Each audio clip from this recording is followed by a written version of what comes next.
Circle graph video mask இல்லாமல் magnify tool use பண்ணி எப்படி பார்க்க போகிறோம். ஃபஸ்ட்டு நான் என்ன பண்ண போகிறேன், ஒரு ஃபுட்டேஜை வந்து இம்போர்ட் பண்ணிக்கிறேன். இப்போ இந்த ஃபுட்டேஜை வந்து டைம்லைனில் நான் வந்து என்ன பண்ண போகிறேன், கொஞ்சம் ஸ்கேல் பண்ணி வச்சுக்கிறேன் கரெக்டாக ஃபிட் ஆகிற மாதிரி. இல்லைனாக்கா நம்ம யூஸ் பண்ணி ஃபிட் பண்ணிக்கிறோம். ஃபிட் பண்ணதுக்கப்புறமா இப்போ நான் என்ன பண்ண போகிறேன் அப்படின்னா, எஃபெக்ட்ஸில் போயிட்டு மேக்னிஃபை அப்படின்னு டைப் பண்ணிங்கன்னா உங்களுக்கு வந்து அந்த மேக்னிஃபைன்ற எஃபெக்ட் வந்து வந்துடும். இதை வந்து நான் என்ன பண்ண போகிறேன், நம்மளோட ஃபுட்டேஜில் வந்து நான் அப்ளை பண்ணுறேன். இப்போ பண்ணியாச்சு. இப்போ பண்ணிங்கன்னா உங்களுக்கு வந்து இந்த மாதிரி செட்டிங் வரும். ஃபஸ்ட்டு வந்து சர்க்கிள் அதை யூஸ் பண்ணிங்க. அதுக்கப்புறமா இந்த பிளெண்ட் மோடில் வந்து நன்னு வச்சிங்கனாக்கா உங்களுக்கு வந்து அந்த சர்க்கிள் வந்துடும். இப்போ நான் என்ன பண்ண போகிறேன் அப்படின்னா, நீங்கள் சைஸை இன்க்ரீஸ் பண்ணிங்கனாக்கா உங்களுக்கு வந்து இவன் வந்து கொஞ்சம் பெருசாகுவான். இப்போது நான் வந்து சைஸை இன்க்ரீஸ் பண்ணுறேன் பாருங்கள். உங்களுக்கு எவ்வளோ வேணுமோ அந்த உங்களோட அந்த வீடியோவோட அந்த கிராப் வந்து எவ்வளோ வேணுமோ அதை யூஸ் பண்ணிக்கலாம். மாஸ்க்கு கூட போட்டு பண்ணலாம். இது வந்து கொஞ்சம் ஈஸியாக இருக்கும். நீங்கள் பொசிஷனில் போய் கூட அட்ஜஸ்ட் பண்ணிக்கலாம். இல்லை அப்படின்னா இப்போ நான் பண்ண மாதிரி கூட அட்ஜஸ்ட் பண்ணிக்கலாம். ஓகே.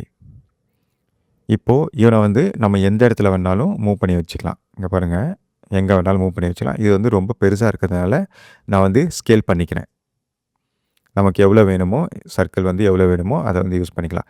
இது வந்து நம்ம டுட்டோரியல்லாம் யூஸ் பண்ணலாம். இந்த மாதிரி ஒரு எஃபெக்டை வந்து நம்ம டுட்டோரியலில் யூஸ் பண்ணலாம். இப்போ நான் என்ன பண்ண போகிறேன், உள்ளே வந்து கரெக்டாக எனக்கு ஃபிட்டாக இல்லை அப்படின்னா நான் வந்து இன்னொரு எஃபெக்டும் இதுக்கு யூஸ் பண்ணிக்கலாம். இதுக்கு என்னென்னா ஆப்செட் பண்ணிக்கலாம். இப்போ நான் என்ன பண்ணேன், எஃபெக்டில் போயிட்டு ஆப்செட் டைப் பண்ணிங்கன்னா உங்களுக்கு வரும் அந்த எஃபெக்ட்டு. இவனை வந்து நம்மளோட இதுக்கு அப்ளை பண்ணிவிட்டு நீங்கள் இந்த எஃபெக்டில் போனீங்கன்னா இந்த ஆப்செட்டை எடுத்து மேலே போட்டுங்க, மேலே வரா மாதிரி போட்டுட்டு இப்போ வந்து நீங்கள் வந்து பொசிஷனை அட்ஜஸ்ட் பண்ணிக்கலாம். இந்த பிளெண்டு இதை அட்ஜஸ்ட் பண்ணணுன்னு அவசியம் இல்லை, வேண்டாம். இப்போ வந்து நீங்கள் வந்து இந்த பொசிஷனை வந்து உங்களுக்கு எப்படி வேணுமோ, லெஃப்ட்டில் வேணுமா லெஃப்ட்டு, ரைட்டில் வேணுமா ரைட்டு, உங்களுக்கு வந்து எப்படி வேணுமோ இதை வந்து அட்ஜஸ்ட் பண்ணி வச்சுக்கலாம். டாப்பு பாட்டமு உங்களுக்கு எங்கே வேணுமோ அங்கே அட்ஜஸ்ட் பண்ணி வச்சுக்கலாம்.